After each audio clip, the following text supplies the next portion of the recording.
गया तीर्थ जो है हम लोग आए हैं पिंडदान करने, अपना नहीं पूर्वा। लेकिन एक माताजी अपना पिंडदान करने आए। हाँ हाँ, एक माताजी ऐसी हैं जो अपना ही पिंडदान करने आए, और ये होना चाहिए, बात भी सही है, हम उन माताजी से सहमत। बहुत से लोग हमसे पूछते गुरुजी अपना पिंडदान करना चाहिए कि नहीं करना? दूसरों पे भरोसा ना हो तो अपना कर लेना चाहिए। अगर तुम्हें लगे कि तुम्हारे बालक नहीं करेंगे तो पहले ही कर लो, झंझट खत्म। जय बजरंग बली की। आओ क्या ठिकाना। आओ, अब आजकल के तो बच्चे और चेले भी बड़े गजबी के हैं, गुरुजी बाद में जलते हैं, संपत्ति का बंटवारा पहले होता है। इसीलिए पहले ही पिंडदान करके फ्री हो जाना चाहिए। इससे बढ़िया है अपना पिंडदान खुद करके फ्री हो जाओ, ताकि मरने के बाद टेंशन नहीं होगी कि पिंडदान सही नहीं हुआ। आओ आओ, भूत बन करके तो नहीं सताओगे कम से कम। बोलो सीताराम, जोर से बोलो, और जोर से बोलो। तो अपना पिंडदान भी किया जा सकता है, शास्त्रों में भी वर्णन है, अपना पिंडदान भी किया जा सकता। तो पहला लाभ, हम लोग गया जी में बैठे। गया कौन सा तीर्थ है? मोक्ष का तीर्थ है। काय का? जोर से बोलो। अच्छा, मरने वाले जो मर गए उन्हें तो मोक्ष मिलेगा, क्या हम लोगों को मिलेगा? ये बड़ा विषय है। जो मर गए उनको तो मुक्ति मिलेगी। अब हम पिंडा पड़ेंगे, महाराज जी जाएंगे, फल्गु नदी जाएंगे, प्रेतशिला जाएंगे, विष्णुपाद पर जाकर के पिंडदान रखेंगे, हैं? तो निश्चित है उनको तो मुक्ति मिलेगी। पर क्या जिंदों को मिलती है मुक्ति? हमारा मानना थोड़ा अलग है, हम थोड़ा उल्टा चलते हैं। मरने वालों को मुक्ति मिली कि नहीं मिली ये किसने देखा? पिंडदान जीते जी ही करना चाहिए, ताकि जीते जी मुक्त हो जावे। मरने के बाद जितने पिंडदान भय हैं उनका आज तक कभी भी इंटरव्यू नहीं आया, ना विजुअल आया, कोई न्यूज पे चला हो कि अमुक अमुक आदमी के पिताजी स्वर्ग को, दादाजी स्वर्ग को गए, यहाँ पिंडदान दिए, वहां उनको गाय मिल गई। पर इसका मतलब ये नहीं है कि तुम मरे हुए लोगों के पिंडदान ना करो, उनके प्रति कृतज्ञता तो अर्पित करनी है, श्राद्ध पक्ष में श्रद्धा तो उत्पन्न करनी है। लेकिन हम थोड़ा दूसरे भाव से आपको आज समझाना चाह रहे, बात ये बताना चाह रहे, हम लोगों को जीते जी मुक्त होने का संकल्प लेना चाहिए, कामनाओं से मुक्त होने का दृढ़ संकल्प ले लेना चाहिए। अच्छा, मुक्ति क्या है? मुक्ति क्या है बताइए, क्या है? क्या है? दुनिया से चले जाना मुक्ति है। जय हो, जय हो। कहां से प्रकट भय आप? हाँ, भावनाओं से। कामनाओं से कि भावनाओं से? कामनाओं से। दुनिया से चले जाना मुक्ति है, भावनाओं से मुक्ति। और बताइए, काम क्रोध लोभ से त्याग मुक्ति है। वाह वाह वाह। और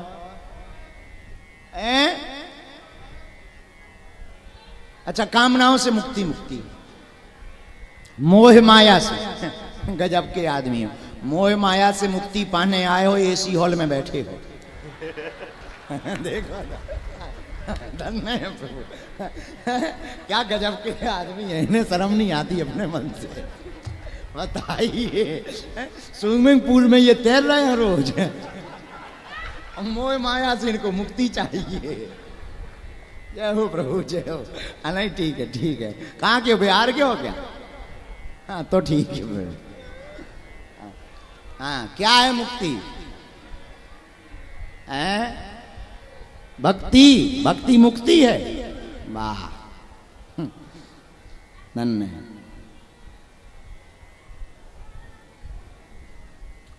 आज ही कथा में हम उसका उत्तर दे चुके हो। बताओ कितने बड़े उल्लू हो तुम। सुनिए, सब उत्तर सही है अपनी अपनी जगह। आत्मा से परमात्मा के मिलन को मुक्ति कहा आपने, ठीक है ठीक है। बैठो, अब हम बता रहे हैं। अब हम बैठो, अब हम हमारी सुन लो, हमारी सुन लो, क्योंकि माइक हम पे है। कोई कहता है मोह माया से मुक्ति, कोई कामनाओं से, कोई काम क्रोध लोभ त्याग को मुक्ति कहता। हम इन सबके खिलाफ, सबके खिलाफ। हमारा मानना है जो है सो रहने दो, ना कुछ पकड़ना है ना कुछ त्यागना है, एक सुधार करना है। जो है वो हमारा नहीं है, जो हमारा है उसको पहचान करके पकड़ लेना है, बस इसी का नाम मुक्ति है। परमात्मा हमारा है, उसको पा लेना ही मुक्ति है।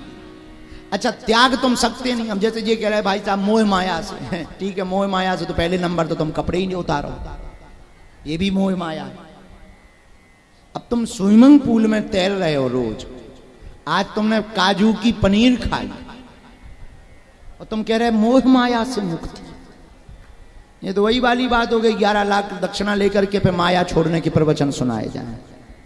अरे मोह माया को छोड़ पाना बड़ा मुश्किल है। हम इतना कह सकते हैं माधव को पकड़ लेना बहुत सरल है। माधव को पकड़ लिया, मुक्ति। अब मुक्ति क्या है, एक अर्थ में समझो, एक लाइन में, दुख में जो घबराए ना, सुख में जो फूला समाये ना, दोनों में बैलेंस रहे, उसी का नाम मुक्ति है। दुख आवे तो टेंशन में ना रहे, और सुख आवे तो डूब ना जाए फूले में, प्रसन्नता में, जो दोनों के बीच में। अच्छा, पेंडुलम देखा तुम लोगों ने? एक पेंडुलम होता है, थोड़ा इस तरफ जाता थोड़ा इस तरफ जाता, इसी का नाम मुक्ति है। दुख में टेंशन ना हो गए, सुखी में प्रसन्नता ना हो गए, जो ऐसी जिंदगी का मालिक बन जाए, समझ लेना वो मुक्त हो गया है। अब तुम्हें निर्णय लेना है कि तुम मुक्त हो गए कि नहीं। और मुक्त होने का निर्णय कैसे लोगे? अखबार पढ़ते हो, चाय पीते हो और 30 मर गए, जरा बिस्कुट देना। बताओ, 30 मर गए, तुम बिस्कुट मंगा रहे। अरे 30 नहीं 36 मरे होंगे, झूठ लिखा है इन्होंने। थोड़ा सा नमकीन लिया, नमकीन। 36 टपक गए हो तुम नमकीन, लेकिन उसी लिस्ट में तुम्हारे कोई अपने का नाम लिखा मिल जाए, तुरंत तो चाय छोड़ोगे, भाग जाओगे। मरते रोज हैं, पर तुम्हें दुख कब होता? जब कोई अपना मरता है।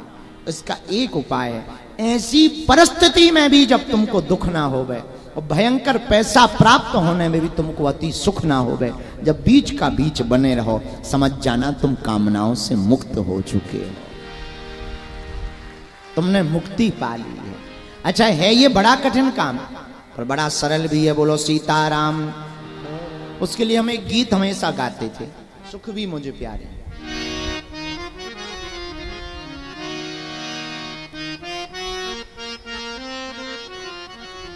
एक साधक ने लिखा, सुख भी मुझे प्यारे हैं, दुख भी मुझे प्यारे हैं, छोड़ू मैं किसे भगवन, दोनों ही तुम्हारे, छोड़ू मैं किसे भगवन, दोनों ही तुम्हारे। सुख भी प्यारा है और दुख भी प्यारा है। तो मुक्ति के क्षेत्र में हम लोग गया में बैठे, यहाँ के 5 लाभ हैं। कितने लाभ? जोर से बोलो।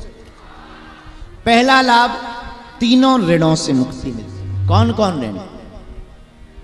देव ऋण, पितृ ऋण और ऋषि ऋण, ये 3 ऋण होते हैं। तो पहला लाभ गया जी में तीनों ऋणों से मुक्ति मिलती। दूसरा लाभ गया जी में क्या है? पितरों से मुक्ति मिलती, पितरों की शांति होती।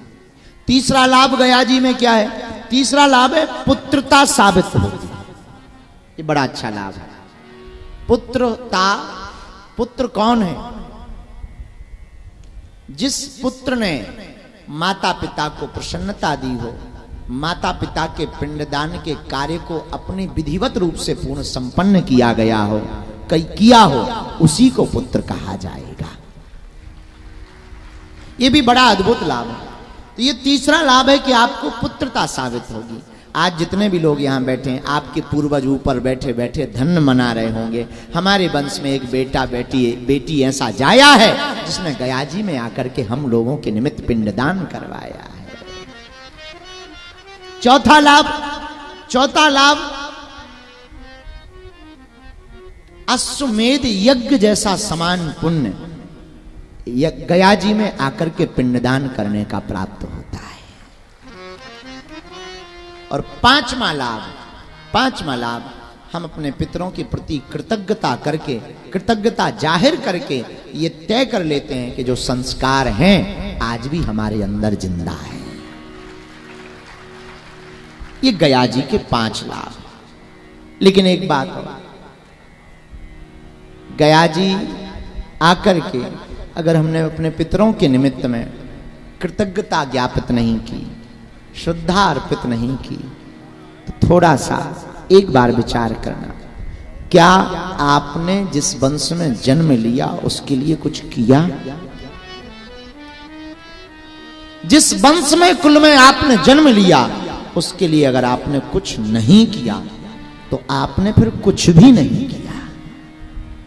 कितना भी कुछ कर लो, कितना भी नाम कमा लो, धन कमा लो, पर जिस कुल में जन्म लिया, जिस वंश में जन्म लिया, उस कुल के लिए अगर कुछ नहीं किया तो आपने कुछ भी नहीं किया। बुरा ना मानना, हम अक्सर एक सूत्र बोलते हैं, बेटा और बेटी वो महान है। वो महान नहीं है जो माता पिता के नाम से जाना जाए, बेटा और बेटी तो वो महान है जिनके नाम से माता पिता को जाना जाए। सफलता तो तब है जब आपके पिताजी किसी चौराहे पर खड़े हों और लोग मुस्कुरा कर कहें ये फलाने के पिताजी खड़े हुए हैं, तब मान लेना कि आप सफल हो गए। तो गयाजी में आने के ये 5 लाभ। कल हमने आपको कहा था पितृपक्ष में 5 लोगों को भोजन, किसको? पहला गाय, गौ माता को भोजन क्यों करवाया जाता? गौ माता के भोजन देने से सभी देवताओं को भोजन पहुंच जाता है। बोलो गौ माता की। दूसरा स्वान यानी हाथी। खड़े हो जाओ भाई साहब, हाथी को बोलो, ए खड़ा हो जा हाथी वालों, खड़ा हो। नक्कटा हाथी हो। गजब के श्रोता मिले हमको। तो बताइए, हमने कहा स्वान माने, बोले हाथी, और होता है कुत्ता। बताइए, धन्य प्रभु तुम्हें। कहां के हो बेटा? हैं? बिहार के? ज्यादा बोलने की जरूरत नहीं है। एक आदमी हमें बोला, बोले आपको नेता बहुत गाली देते हैं, आप नेताओं को गाली नहीं देते। हमने कहा कि ज्यादा मुंह खराब करने की जरूरत नहीं, नेता को नेता ही कह दो बस।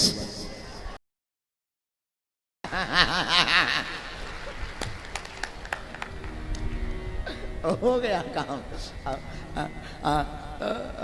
पहला गौ माता, दूसरा स्वान।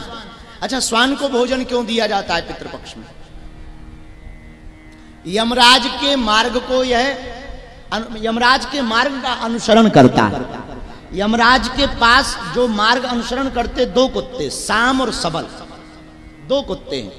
इसलिए जो भी स्वान को भोजन करवाता है पितृपक्ष में, उनका वह भोज्य यमराज तक पहुंच जाता है और अपने पूर्वजों को दी जाने वाली यातनाओं में यमराज के पास जब भोज्य पदार्थ पहुंचता है तो फिर यमराज, अगर पितरों को यातना दी जाती हो या किसी कारणवश पितर किसी ऐसी योनि में है जिसमें अति से ज्यादा कष्ट पा रहे हों, तो यमराज के पास पहुंचने से, भोज्य पदार्थ से, पिंडदान से, गरुड़ पुराण से, त्रिपिंडी श्राद्ध से अथवा पितृ गायत्री के निमित्त कोई अनुष्ठान करने से अमुक साधक के पूर्वजों की यातनाओं को कम कर दिया जाता है।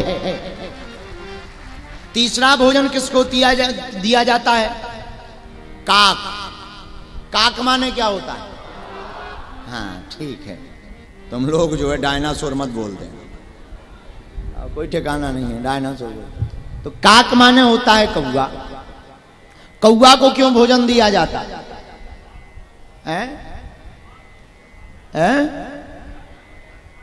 हाँ, कौवा का ये गुण है, वो सबको मिलकर के खाता है, सबके साथ मिलकर के खाता है। ये तो ठीक है, पर किसका प्रतीक है कौवा? यम का। ये भी यम का प्रतीक है, यम का प्रतीक है। और यह पितर लोक तक जाता है। पितर लोक तक पहुंचने के कारण जो भी कौवा को श्राद्ध पक्ष में भोजन करवाता है, उनके पितरों को तृप्ति प्राप्त होती है, इसलिए कौवा को भोजन करवाया जाता है। चौथा भोजन पिपील का, चींटी। चींटी को क्यों करवाया जाता है? करवाते हो? पहले के जमाने में लोग हुआ करते थे, अपनी जेब में नमक, क्षमा करो, शक्कर और आटा जेब में डाल करके जहां भी चींटियों का घर देखते थे वहां जाकर के डाल देते। अब आजकल तो ठीक है, जय बजरंगबली की है, घर ही उखाड़ देते। हाँ, जेसीबी ले जाते हैं, घर उखाड़ देते हैं। जय हनुमान जी। चींटी को श्राद्ध पक्ष में भोजन कराने का बड़ा महत्व है। चींटी को जो भी व्यक्ति श्राद्ध पक्ष में भोजन कराएगा, शास्त्र कहते हैं उसको सुख और समृद्धि की प्राप्ति होती है। पांचवा भोजन किसको कराया जाता है? अग्नि को। किसको कराया जाता है? अग्नि को जो भोजन करवाया जाता है, पितरों को होता है स्वधा और देवताओं को होता है स्वाहा। क्या होता है? जोर से बोलो। भगवान के दो मुख हैं। कितने मुख हैं? कौन कौन से हैं? नहीं, गड़बड़ मत बोलो। दो मुख हैं, एक अग्नि मुख, दूसरा ब्राह्मण मुख। ब्राह्मण मुख में होता है आहा, अग्नि मुख में होता है स्वाहा। अच्छा, भगवान से पूछा गया आपको कौन सा मुख ज्यादा प्रिय है? भगवान बोले, भैया जब घी से लपलपाता हुआ मालपुआ भूदेवों के मुख में जाते हुए पेट में जाता है, और पेट में हाथ फेर करके जब ब्राह्मण देवता कहते आहा, भगवान कहते हमें भैया बहुत मजा आ जाता। ये भगवान को ब्राह्मणोस मुखमासीत बाहु, हम नहीं कह रहे, वेद कह रहा। भगवान के दो मुख हैं, ब्राह्मणोस मुख, ब्राह्मण का मुख, भगवान का मुख। अच्छा, लेकिन हाँ, एक बड़ी गड़बड़ है। ब्राह्मण का मुख भगवान का मुख है, पर ब्राह्मण के मुंह से लाल टपकने वाली तुम गंगा जी मत समझ लेना कि अस्थि विसर्जन कर दो। हाँ, ऐसे भी कई लोग कुतर्क कर देते हैं। एक जने बोले हमारे घर पे एक महात्मा आए, हमने कहा कि महाराज आपकी ये लार टपक रही है। बोले लार नहीं है, गंगा है, गंगा। वो गए तो अपने पिताजी की अस्थियां लेके मुंह में भर दी। आओ, बोले महाराज कई दिन हो गए थे, हमें विसर्जित करना था, गंगा जी हम जा नहीं पाए, बड़ी कृपा भाई तुम्हारे मुंह में ही जब गंगा है तो ही डाल दो। बोलो जय सिया राम। हाँ, ऐसी भूल मत करना। भगवान के दो मुख हैं, एक अग्नि मुख, दूसरा ब्राह्मण मुख। ब्राह्मण मुख में आहा, अग्नि मुख में स्वाहा। जो भी ब्राह्मण मुख और अग्नि मुख में इन श्राद्ध पक्ष में भगवान को भोजन पवाता है, ठाकुर जी बड़े प्रसन्न हो करके उस साधक को खूब खूब आशीर्वाद देते हैं। इसीलिए श्राद्ध पक्ष में ब्राह्मण भोज का महत्व। अच्छा, इसका मतलब ये नहीं कि तुम खूब खबाओ, जितनी क्षमता है उतनी। दान सामर्थ्यता अनुसार करना चाहिए, जितनी क्षमता हो उतना ही दान देना चाहिए। सामर्थ्यता से ज्यादा दिया हुआ दान, अच्छा ऐसे समझो। एक बात बताओ, तुम ही बताओ, बुरा ना मानना, पहले तुमने दान दिया कि पहले तुम्हें मिला है? पहले मिला है कि पहले तुमने दान दिया? जब पहले तुम्हें मिला फिर ही तो तुमने दान दिया। क्या खाक दिया? पहले तुम्हें मिला है फिर तुमने दिया है, और मिले का ही तो दिया है, अपना क्या तुमने खाक दिया है? इसीलिए दान, अच्छा हम इसका मतलब ये नहीं कि तुम दान दो, लेकिन पहले हम लोगों को मिला है तभी तो हम बांट रहे हैं। तीर्थ के तीन महत्व हैं, महिमा को जान, स्नान और दान। तीर्थ में जाते ही 3 चीजें ध्यान रखो। कौन कौन सी? पहली, वहां की महिमा को जानो, इसके बाद स्नान करो, इसके बाद दान करो। महिमा को जानने से मन शुद्ध होता है, स्नान करने से तन शुद्ध होता है, और दान करने से धन की शुद्धि होती है। इसलिए पितृपक्ष में 5 लोगों को भोजन कराने का बड़ा फल है। बोलो गौ माता की, गौ माता की जय हो, बागेश्वर धाम की जय हो। अब एक बात और, किसी को पितृदोष लग गया हो, उसके उपाय क्या क्या हैं? त्रिपिंडी श्राद्ध, पितृ गायत्री, तीर्थालयों में दान, दीनहीन को भोजन, भूखे को भोजन, प्यासे को पानी,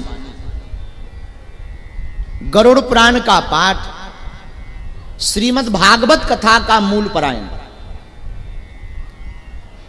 सामर्थ्यता नहीं है तो घर पर ही श्राद्ध पक्ष में श्रद्धा उत्पन्न करके अपने पितरों को जल चढ़ाना।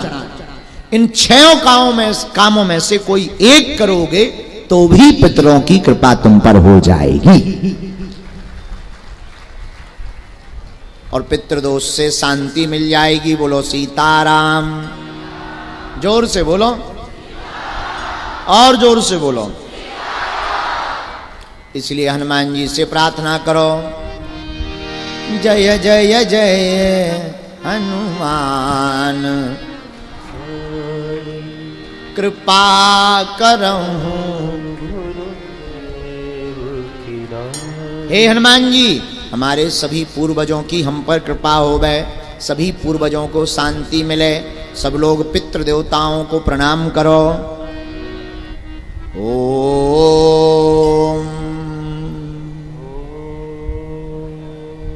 ओम ओम। मनी मन अपने पूर्वजों को, पितृजनों को, भूले बिसरे पितृजनों को प्रणाम करो, उनसे प्रार्थना करो। हम आपके चरणों में अपनी श्रद्धा अर्पित कर रहे हैं। श्राद्ध पक्ष में हम ठाकुर जी की जो भी वाणी को सुन रहे हैं, प्रभु की वार्ता को सुन रहे हैं, जो भी पुण्य सत्कर्म कर रहे हैं, कृपा करके स्वीकार करो। सभी पूर्वजों की हम सब पर कृपा दृष्टि बनी रहे, उनकी छत्र छाया बनी रहे, उनकी महती कृपा बनी रहे। निश्चित रूप से हम मान सकते हैं कि आज आपके पूर्वज ऊपर बैठे बैठे बड़ा धन्य भाग मना रहे होंगे। तो धन्य है, हमारे वंश में एक बेटा है, बेटी ऐसा जाया है जो हर हर गंगे कर करके नित्य कर्म के साथ, कर्म कांड के साथ, आचार्यों के साथ में भगवत चर्चा करके हम सब पूर्वजों को धन्य कर रहा है। निश्चित रूप से आपके पूर्वज आज प्रसन्न हो रहे होंगे ऊपर बैठे बैठे। पुनः उनको अपनी श्रद्धा अर्पित करो। लेकिन एक बात है, जितने भी लोग यहाँ आए हैं, हमारे साथ आए हैं, बाहर से भी हैं, विदेश से भी हैं, कोई ऑस्ट्रेलिया से है, कोई फिजी से है, ये लोग जापान से भी आ गए। जापान के हैं, जापान के भी आ गए। ये लोग जापान से प्रकट हो गए। अब खैर इन्हें हमारी भाषा समझ में नहीं आती है। आती है? समझ में तो नहीं आती? आती है? तो ठीक है, फिर तो हम संभल कर बोलेंगे, नहीं तो हम अभी ठटरी मारने वाले थे। आओ, अगर समझ में आती है तो फिर ज़्यादा नहीं बोलेंगे, बाहर में गया, कल के दिन टेंशन हो जाए। गुरुजी, मुझे ये बात पूछनी थी कि जैसे अभी हमने तर्पण और पिंडदान किया यहाँ पे, क्या इसके बाद घर पे जो हमारे कनागत किए जाते हैं वो हो या नहीं करने चाहिए? ये कनागत क्या है? पितृपक्ष में जो सुबह को खाना निकालते हैं पितरों के हाँ, ये तो हमेशा करते रहना चाहिए। शाम को हमारे यहाँ देहली लीपते हैं गऊ के गोबर से। सुबह अच्छा काम है, कोई बुरा काम थोड़ी, ये तो करते रहना है, करना चाहिए, जीवन भर करना चाहिए। पितरों के प्रति श्रद्धा, हमने आज कथा में बोला ना, अपनी श्रद्धा श्राद्ध पक्ष में सदा पितरों के प्रति ज्ञापित करनी चाहिए, यथाशक्ति। सीताराम। सीताराम जी। ये नहीं, टोपी मास्टर को दे देना।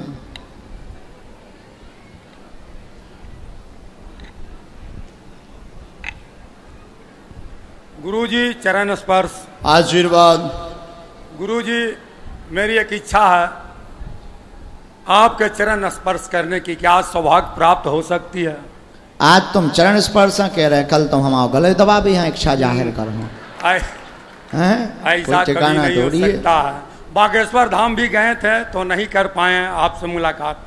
हाँ। पटना में भी नहीं हो पाया चरण स्पर्श। नौबतपुर में? पटना पटना पटना में? हाँ। हाँ वही नौबतपुर में कथा हाँ जब की नौबतपुर, थी, जी जी त्रेतपाली मठ में। हाँ 13 तारीख को प्रथम दिन काफी भीड़ थी। मतलब पुराने चेला हो। जी जी। उसके बाद बागेश्वर धाम गए थे। अच्छा भैया।